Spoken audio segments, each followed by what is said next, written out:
Once upon a time, inside a crisp packet of rainbow popcorn, there lived a fabulous bunch of prancing pears. They had tiny little legs, silly googly eyes, and lively smiles painted on their juicy faces.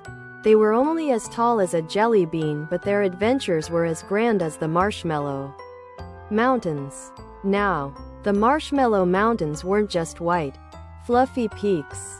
They were the universe's biggest sliding playground where giggling pancakes zoomed into toffee rivers, fun jellies jiggled in laughter, and talking clouds showered chocolate rain.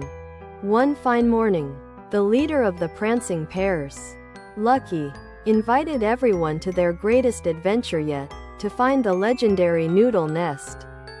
It was said that whoever finds the Noodle Nest can taste every fruit and vegetable in the world in each noodle strand.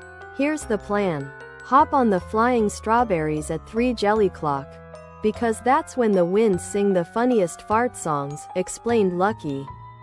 Then, we slide down the toothpaste trail, bounce on the bubblegum boulders, and there, we'll find the Noodle Nest. The Prancing Pears couldn't contain their excitement. They jumped in discipline, ate their rainbow sprouts for extra energy, and tucked themselves in bed early as the stars told their favorite bedtime jokes.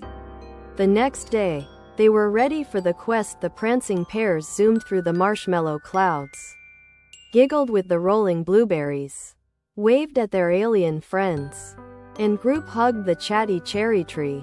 But oh no, the bubblegum boulders were missing.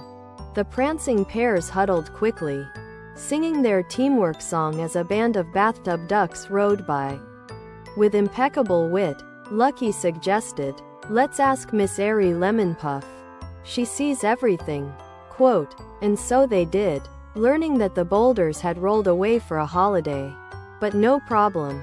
The Prancing Pears made a trampoline out of spaghetti sprouts instead, and in no time, they were laughing their way into the Noodle Nest. Their quest was silly, weird, and wonderful. They returned home with bellies full of magical noodles and hearts full of joy. From then on, they were not just Prancing Pears. They were the incredible, curious, and daring Prancing Pears of Marshmallow Mountains.